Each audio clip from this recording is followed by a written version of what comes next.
We've had a lot of requests to do a malt whiskey video, and that's what we're doing today. We have spent a lot of time on this, and we've put together a kit for an American-style malt whiskey. Now, what's the difference between an American-style malt whiskey and a traditional malt whiskey, like from Scotland over there across the pond, and actually basically the rest of the world? The traditional malt whiskey has to be 100% malted rye. It has to be aged for a minimum of 3 years, and you can use used oak barrels. The American malt whiskey only requires 51% malted barley, and you have to use a new oak barrel, and there's no requirement for a certain amount of time, although typically they're aged at least 2 years. So first, let me bust open this kit and show you what comes in it. Just like with all of these Still in the Clear kits, you get precise directions, and you'll get guide sheets like the PPG chart, typical PPG chart, how to calculate PPG, and what else? Liquid enzymes guide, and an ABV guide. So you get that. You're going to get everything you need except the equipment and the water. 2 pounds of regular ground yellow corn, gluco and alpha liquid amylase, daddy yeast, malted barley or unmalted barley, and malted barley. And this is and also the charred oak stick. So this is going to make a 6-gallon batch, and the first thing we're going to do is gelatinize the corn.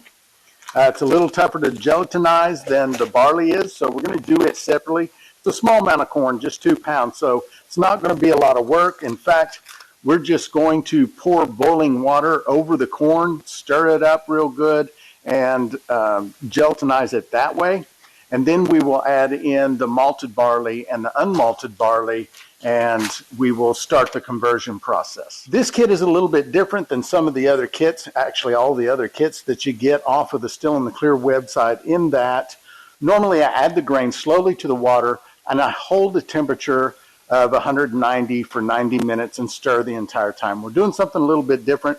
Now, I don't do a lot of high barley content mashes, but from the folks that do, who are in our Moonshine for Beginners group, some of the admins that I've spoke with that do a lot of these type mashes, they say you do not want to do high barley mash bill on the grain because it leaches out too much tannin. So certainly going to take their advice and do the off the grain ferment. I've got 1.5 gallons of water in this pot coming up to a boil now.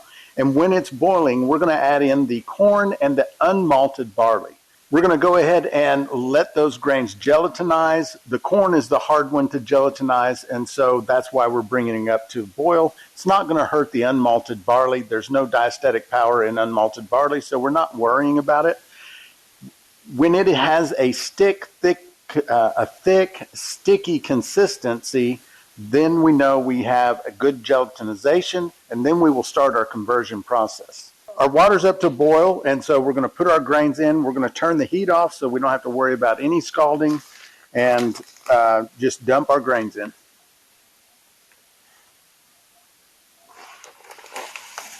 We're also going to be adding the unmalted barley at this point too. We're going to stir this up real good with the mixer, and this is just, I've just got a paint mixer on the drill. Now I'm just going to cover this up with a lid and just let that set for like 20 minutes and check on my gelatinization. Okay, now the temperature has fallen down to 175. I'm going to go ahead and add in my alpha amylase, the high temperature amylase, which is good anywhere between, I think it's 190 to either 140 or 130. I can't remember for sure, but we're well within that range. And so I'm going to convert the starches in here 2 long chain sugars. Squeeze that in, stir it up.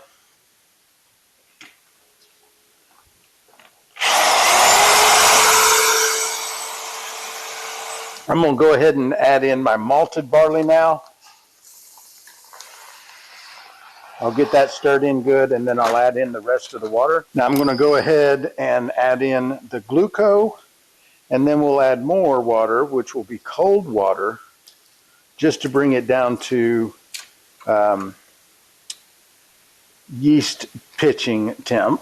So we'll let this rest for a minute and then get ready to pitch our yeast if our temperature is low enough. So the glucoamylase has had a chance to rest, and we'll just do a little starch test to check our conversion.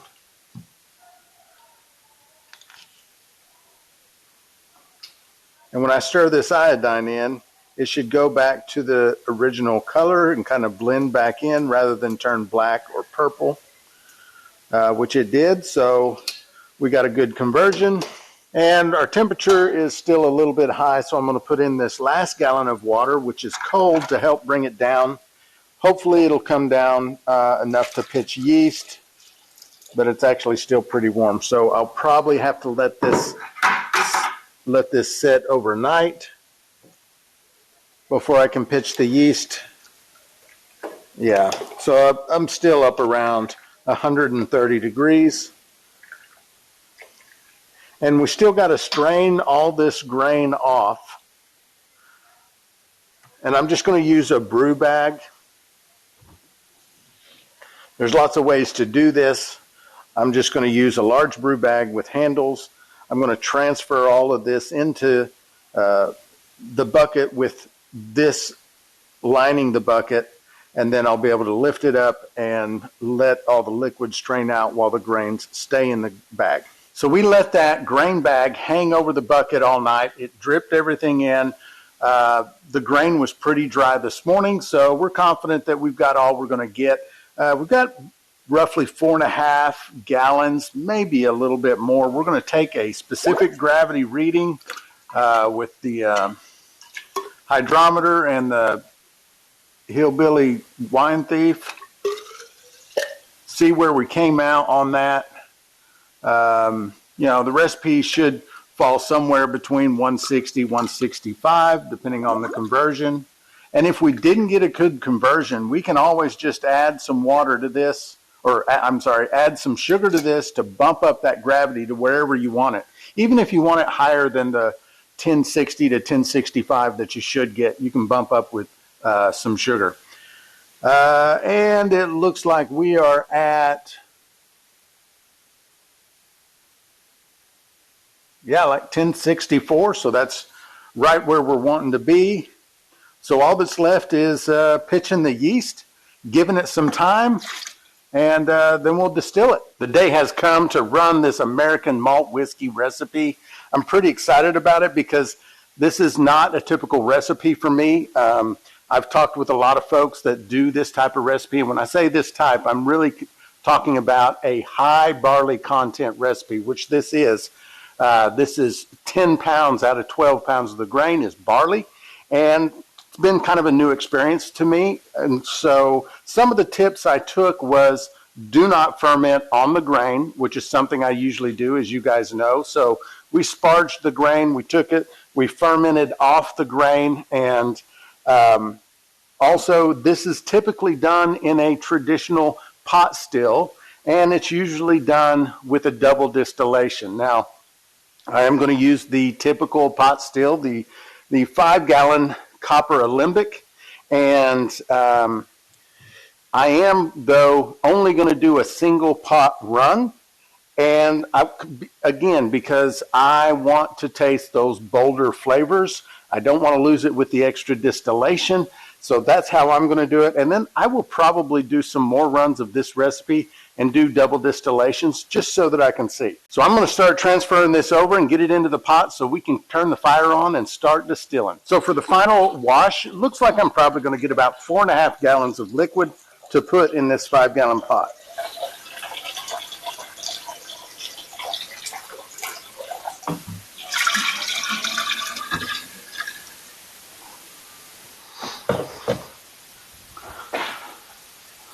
1 part water to 3 parts rye flour.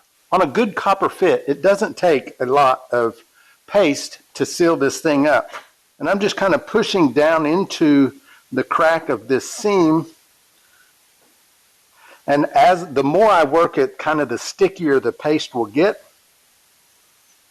And so at some point I'll just scrape off the excess, put some saliva on my finger, and run it across there just to help put a nice smooth bead on it, just like if you were doing some caulking. So here is the American malt whiskey after some pretty tight cuts and some pretty stingy blending. I ended up with about a half a gallon. I'm going to take one of the 2 oak sticks that come in the kit, and I'm just going to age it with 1. I want to see if I can extend the aging on this a little bit, maybe into 10 or 12 weeks, and see what I get. So that's it. We'll come back if you want to see this tasting when it's done. We usually do that during the live stream on Thursday nights. We have a live stream called ABV Society every Thursday night, 5 p.m. Central Standard Time, right here on this channel. And that's usually where we do the tasting. So that's it for this one. If you're interested in the kit, I'll put a link down in the show notes or up here or something like that. We'll see you on the next one.